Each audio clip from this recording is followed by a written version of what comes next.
In a narrow alley in Chicago, where the wind chased newspaper scraps and the smell of dampness mixed with the aroma of fresh pastries from a nearby bakery, Elaine, an elderly woman with weary but kind eyes, paused. Her steps, usually firm despite her age, slowed when she noticed a tiny creature curled up by a trash can. It was a puppy, small and trembling, with fur matted with dirt. His eyes, cloudy and still, stared into nothingness. Elaine knelt down. Her coat touched the cold asphalt, and her heart sank. The puppy was blind. She cautiously extended her hand. The puppy, feeling the warmth, let out a faint whimper and snuggled against her palm as if seeking protection. Elaine named him Finn, a name that surfaced in her memory, reminding her of an old dog from her childhood.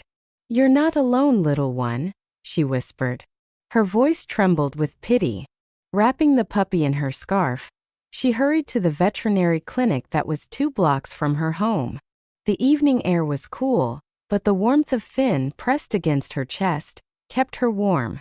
In the clinic, the light was soft, and the smell of antiseptic mixed with the aroma of herbal tea that the nurse always brewed.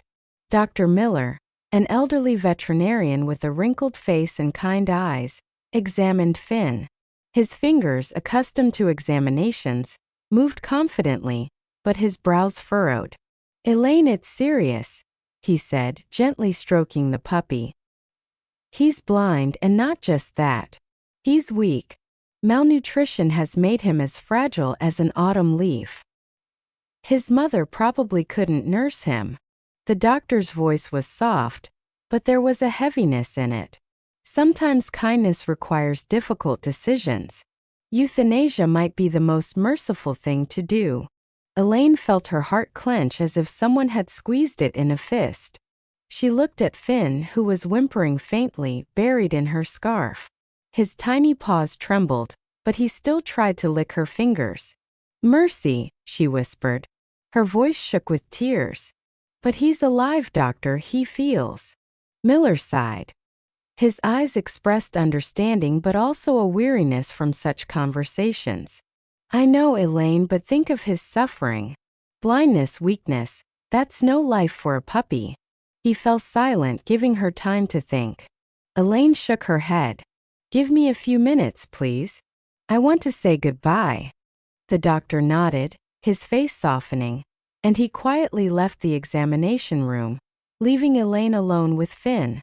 She held the puppy to her chest, feeling his faint warmth seep through her coat. "I'm so sorry, little one," she whispered, stroking his wet fur. Tears streamed down her cheeks, but she didn't notice them. In that moment she remembered her own life. The loneliness after her husband passed away. The empty house where the only sound was the ticking of an old clock. Finn, so small and helpless, was like a mirror of her own vulnerability. The door to the examination room creaked, and Elaine looked up, expecting the doctor to return. But instead of Miller, a fluffy cat with gray and white fur and amber eyes that always seemed indifferent entered the room. Her name was Mira, and she was a resident of the clinic, usually keeping to herself. Elaine was used to seeing Mira lazily lying on the windowsill, ignoring the hustle and bustle around her. But today something was different. Mira, without looking at Elaine, gracefully jumped onto the examination table and headed straight for Finn. Elaine froze. Her hand was suspended on the puppy's fur. She had heard that cats could be unpredictable with small animals, and her heart pounded, but Mira didn't attack. She tilted her head, sniffed Finn, and her whiskers trembled slightly. Then, to Elaine's astonishment, the cat began to lick the puppy slowly and rhythmically, from his tiny nose to his trembling tail. Finn, too weak to resist, fell silent under her tongue. His little body, just a moment ago tense with fear, relaxed, and his faint whimpering was replaced by a barely audible sigh. Elaine watched, unable to believe her eyes. The tears still running down her cheeks were now caused not only by grief but by something new, surprise mixed with warmth. Mira, the independent, almost cold cat, was tending to Finn like a mother to her cub. Her movements were full of tenderness, and her amber eyes glowed with a strange, almost human understanding. Finn, snuggled against her, seemed calmer than ever. His blind eyes, still cloudy, no longer expressed terror. A spark of peace flickered in them. Elaine felt hope Zarajdatsa in her chest, as thin as the first ray of sun after a long night.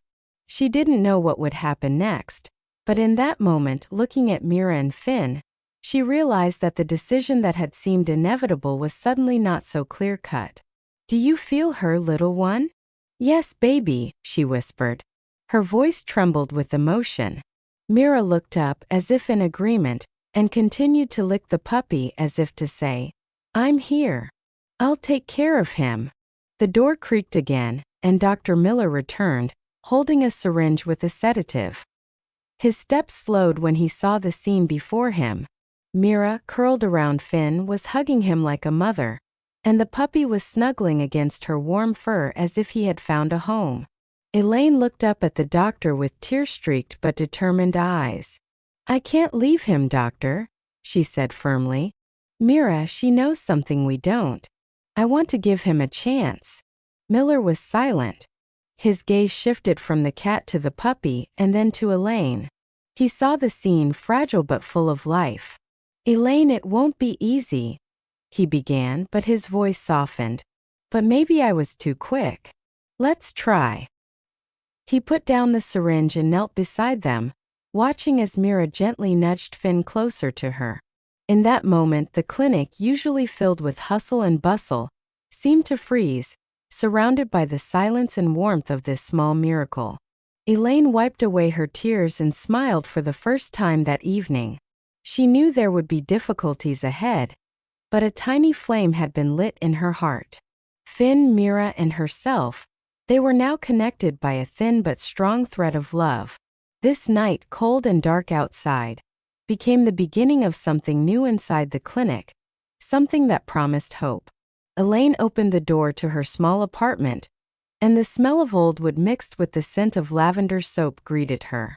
In her hands she held Finn, wrapped in a soft blanket, and Mira, walking proudly, followed her. The cat, who usually preferred solitude at the clinic, now seemed an integral part of this new family. Elaine gently placed Finn on the floor as if afraid he would vanish like the morning fog. The puppy trembled, his blind eyes staring into the void, but he whimpered faintly, as if trying to understand where he was. Elaine's apartment was modest. An old sofa with faded upholstery, a wooden table covered with a lace tablecloth, and shelves filled with books she read in the evenings. The light from a single lamp cast warm shadows on the walls, creating a cozy atmosphere. But for Finn, this world was full of uncertainty.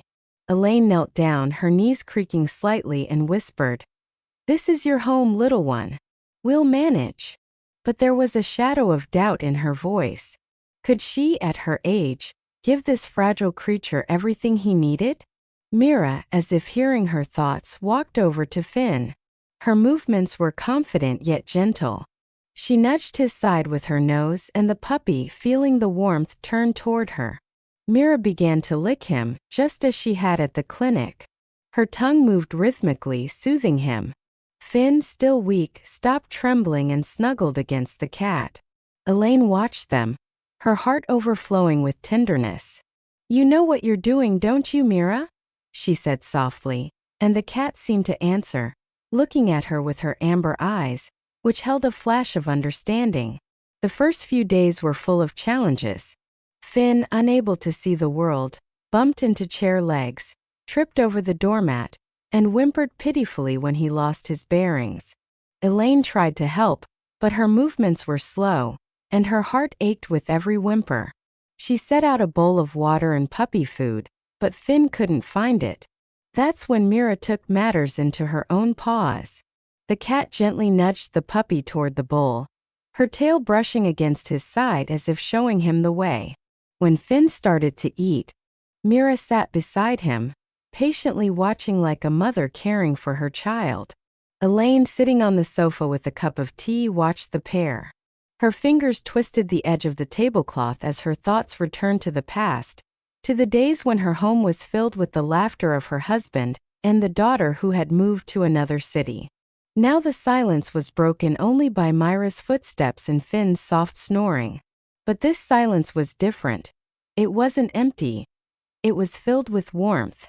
One evening, as the rain drummed against the windows, Finn bumped into the coffee table and whimpered plaintively. Elaine rushed to him, but Mira got there first. The cat gently nudged the puppy, guiding him to the soft rug by the sofa, and lay down beside him, hugging him with her body. Finn quieted down, and his tiny tail wagged faintly as if in gratitude. Elaine felt tears welling up in her eyes. She remembered Dr. Miller's warning about the difficulties of caring for a blind puppy. "It won't be easy, Elaine," he had said, and she knew he was right. Her pension was modest, and vet visits promised to be frequent. But looking at Mira and Finn, she realized she wasn't alone. Mira, the cat with a mysterious past, had become her ally, her partner in this struggle for the puppy's life. "We're a team, aren't we?" Elaine whispered, her voice trembling with quiet joy. One morning, as the sun broke through the curtains, Elaine noticed a change. Finn, led by Mira, confidently walked from the sofa to the water bowl without stumbling. His movements were still clumsy, but there was a lightness to them that hadn't been there before. Mira sat beside him, her tail wagging slightly as if she were proud of her charge. Elaine placed a cup of tea on the table and smiled. "You're teaching him how to live, Mira," she said. Her heart was filled with warmth. For the first time in many years, her house was no longer just a refuge from the world. It had become a place where life was beginning. But the difficulties didn't disappear. Finn was still weak. His blindness made every step a challenge, and Elaine worried if she had the strength and resources. She sat at the table going through bills. Her fingers trembled. At that moment, Mira jumped onto the table. Her paws gently touched the papers, and her amber eyes looked directly at Elaine. The morning in Elaine's apartment began with soft light streaming through the thin curtains, and the quiet rustle of Mira's paws on the wooden floor. Finn, now a little stronger, lay on his rug by the sofa. His blind eyes were fixed on the void, but his tiny tail twitched faintly as if he sensed the cat's presence. Mira was always nearby. Her gray fur touched the puppy's side, and her amber eyes watched his every move. Elaine, sitting at the table with a cup of cold tea, watched them, and her heart filled with a warmth she hadn't felt in many years. A week had passed since Elaine brought Finn and Mira home. Life in the apartment had changed. The rugs were rolled up so Finn wouldn't trip, and low furniture was pushed against the walls, creating an open space. Elaine, despite the fatigue in her bones, moved things around every evening, checking if the path was safe for the puppy. She bought a collar with a small bell that jingled with Finn's every step, helping Mira and her keep track of him. The sound of that bell became a melody of hope for Elaine, a reminder that life, despite difficulties, goes on. Mira took on the role of not just a caregiver but a guide. When Finn clumsily wandered toward his food bowl, the cat gently nudged him. Her tail brushed against his back as if pointing the way. If the puppy got lost, bumping into a chair leg, Mira patiently guided him back on track, emitting a quiet purr that seemed to soothe Finn. Elaine noticed how the puppy began to trust the cat. His movements became bolder, and his whimpering was replaced by rare but joyful yaps. One day, when Finn accidentally knocked over his water bowl, Mira didn't leave but lay down beside him, licking his face until he calmed down. Elaine, standing by the window, wiped away a tear. "You're a real mom, Mira," she whispered. Her voice trembled with gratitude. But the difficulties didn't disappear. Elaine knew that caring for a blind puppy required not only love but also money. Vet bills were growing, and her pension barely covered basic expenses. She sat at the table going through receipts. Her fingers fiddled with the edge of the old tablecloth. "How will I manage?" she thought, looking at Finn, who was sleeping, snuggled up to Mira. At that moment, the cat raised her head, and her eyes met Elaine's.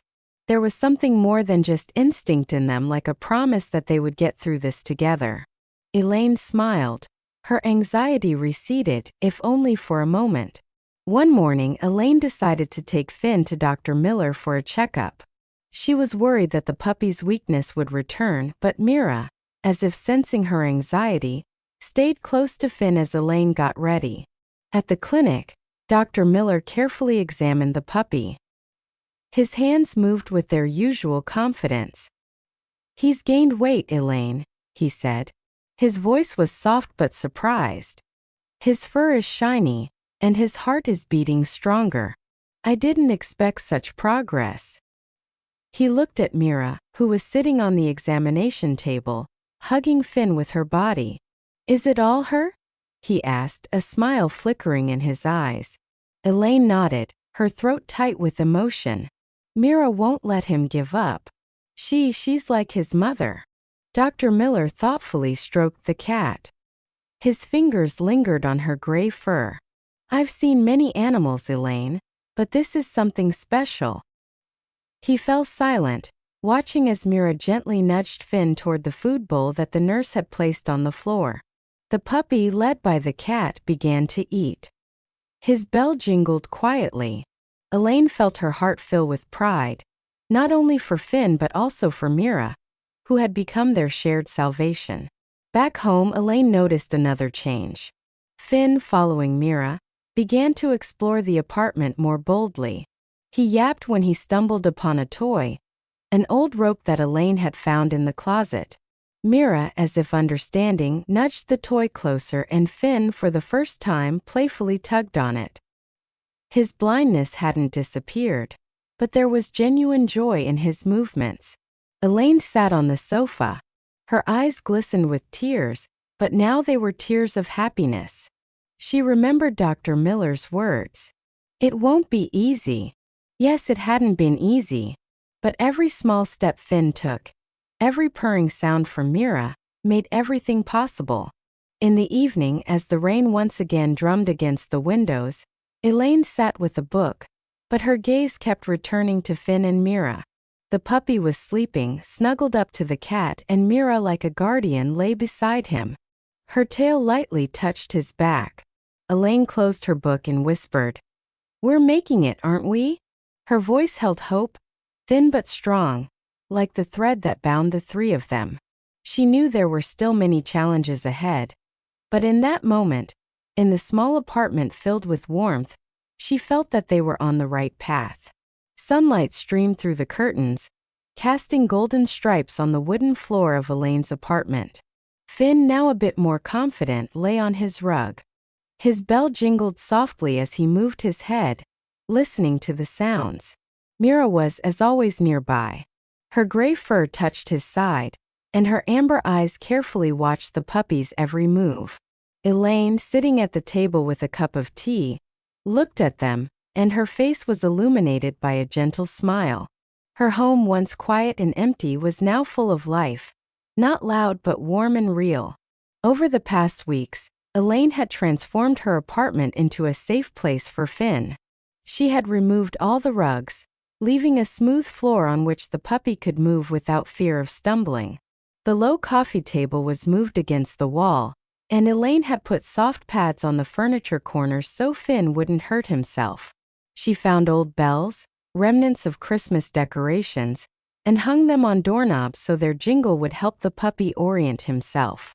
Every evening, despite her fatigue, she checked that everything was in its place, and her heart ached with the thought of how much more needed to be done.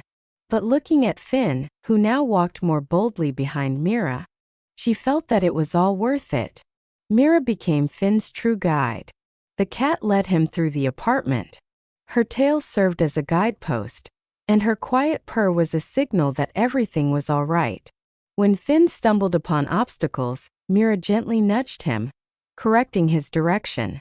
One day, when the puppy got stuck at the kitchen threshold, Mira lay down beside him, her paw touching his back, and Finn, as if feeling her support, took a step forward. Elaine, watching this, wiped away a tear. "You're his angel, Mira," she whispered. Her voice trembled with gratitude. The cat looked at her, and a spark flickered in her eyes as if she understood every word. But caring for Finn required not only time but also money. Elaine sat at the table going through bills. Her fingers fiddled with the edge of the old tablecloth. Vet checkups, special food, medicine. All of it was a heavy burden on her modest pension. She thought about taking on extra hours at the local library, where she sometimes helped sort books, but the thought of leaving Finn and Mira alone frightened her. "I'll manage," she whispered to herself, but anxiety lingered in her heart. At that moment, Mira jumped onto the table. Her soft paws touched the papers, and she nudged Elaine's hand with her nose. "You're right, girl," Elaine smiled, stroking the cat. "We'll do this together." One afternoon, Dr. Miller came to visit to check on Finn. He knocked on the door and Elaine, wiping her hands on her apron, hurried to open it. The veterinarian entered. His gaze immediately fell on Finn, who, led by Mira, was confidently walking toward the water bowl. "Elaine, this is incredible," Miller said, kneeling down. He examined the puppy. His hands moved with their usual care. "He's gotten stronger. His movements are more precise. And this fur, look how shiny it is." Finn yapped as if in agreement, and Mira, sitting nearby, proudly raised her head. Miller shook his head, and his eyes glistened with surprise. "I didn't think this was possible. That cat, she's working miracles." Elaine nodded, her throat tight with emotion. "Mira gave him a family," she said softly. "And me too." Miller looked at her. His wrinkled face softened. "You're working miracles too, Elaine. Not everyone would take on something like this." He fell silent, watching as Mira nudged Finn toward the toy, the old rope, that the puppy was now joyfully tugging. The sound of the bell mixed with the cat's quiet purr, creating a melody that filled the apartment with warmth. In the evening, as the sun was setting, painting the sky in pink tones, Elaine sat on the sofa, holding an old photograph. It was of her, her husband, and their daughter, laughing in a garden many years ago. Her heart ached with memories, but now there was something new in this pain. Hope. Finn, sensing her mood, crawled closer, led by Mira, and put his head on her lap. Mira lay down beside him. Her warm fur touched Elaine's hand. "You're my treasures," she whispered, her voice full of quiet joy. The apartment, once empty, was now full of life. Not loud but real, woven from love and care. Elaine knew there were still many challenges ahead. Finn needed constant care, and the bills weren't getting smaller. But looking at Mira, who was curled up around Finn, she felt that she wasn't alone. Their small family, so different and fragile, was stronger than she could have imagined. That evening, as the stars began to appear in the sky, Elaine closed her eyes, listening to the jingle of Finn's bell and Mira's purr. It was the sound of their shared journey, a journey full of love and hope. A year passed, and Elaine's apartment became not just a home but a true kingdom for Finn and Mira. The morning light streaming through the curtains, reflected in the shiny fur of Finn, who, now a grown dog, joyfully padded across the floor. His bell jingled like a little song. Mira, still as graceful, walked ahead. Her tail slightly touched Finn's side, guiding him. Elaine, sitting on her old sofa, watched them, and her eyes shone with quiet happiness. Her home, once silent and empty, was now full of sounds. The jingle of the bell, Mira's purr, and her own laughter, which she had almost forgotten. Finn had blossomed under Mira's care. His blindness hadn't disappeared, but it no longer defined him. He had learned to recognize Elaine's footsteps, the rustle of the treat bag, and the squeak of his favorite toy, the old rope that Mira would bring him when he lost it. Walks through the apartment's hallway had turned into bold adventures. Finn, led by Mira, confidently walked from one room to another. His tail wagged like a little flag. Mira, as if understanding his joy, would sometimes playfully nudge him with her paw, and Finn would yap in response, filling the apartment with cheer. Elaine, watching their game, felt her heart fill with a warmth she hadn't known since her daughter left home. Elaine often thought back to that night at the clinic when she had almost lost Finn. Back then, Mira, that mysterious cat, had changed everything. One day, during another visit to Dr. Miller, Elaine decided to ask about Mira's past. The veterinarian, stroking the cat who was sitting on the examination table next to Finn, sighed thoughtfully. "Mira was dropped off with us a few years ago," he began. His voice was quiet. "She was in terrible shape. Injuries, damaged eyes. We thought she wouldn't make it. She was blind for almost 6 months, but she fought. And here she is." Miller looked at Elaine. His eyes shone with understanding. "Maybe that's why she's so protective of Finn. She knows what it's like to be blind and alone." Elaine felt tears welling up in her eyes. She looked at Mira, who was gently licking Finn, and her heart ached. "You understand everything, don't you?" she whispered, stroking the cat. Mira raised her head. Her amber eyes met Elaine's, and there was not just feline wisdom in them but something more. A bond that had survived pain and loneliness. Finn, feeling her touch, yapped and snuggled against Mira. His bell jingled as if echoing her purr. Elaine's life had changed as well. She took on extra hours at the library to cover Finn's expenses, even selling some of her old china that had been collecting dust in the cupboard. But every expense seemed insignificant compared to the joy that Finn and Mira brought. She learned to find happiness in the small things. The jingle of the bell when Finn found his bowl, Mira's purr when she curled up next to her on the sofa, and the rare letter from her daughter, who, having heard about Finn and Mira, promised to visit. Elaine felt that her home had become not just a refuge, but a place where love conquers all difficulties. One spring morning, Elaine took Finn and Mira for a walk in the small backyard behind the house. She held the leash with the bell, and Mira walked ahead. Her tail showed Finn the way. The dog, now strong and full of energy, jumped, chasing the scents of the grass, and Mira, as always, watched over him, ready to correct his direction. Elaine sat on a bench, her coat slightly touching the ground, and watched their dance. A big dog and a small cat, so different yet so in sync. A neighbor, an elderly woman named Martha, stopped nearby. "Elaine, it's a miracle," she said. Her voice trembled with surprise. Who would have thought a cat could become a mother to a dog? Elaine smiled. Her eyes glistened. "It's more than a miracle, Martha. It's love." She looked at Finn, who yapped, having caught the sound of her voice, and at Mira, who lay down beside him. Her paw touched his side. In that moment, Elaine realized that her life, once gray and quiet, was now full of light. Finn and Mira, this unusual pair, had become her family, her purpose. She was no longer that lonely woman who had found a puppy in an alley. She was part of something bigger, a love that heals and makes the world brighter.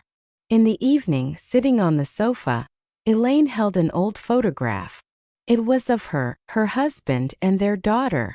But now there was a new photo next to it, taken by Martha.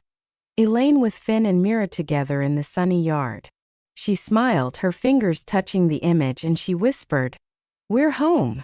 Finn, hearing her voice, crawled closer, and Mira, curled up next to him, purred.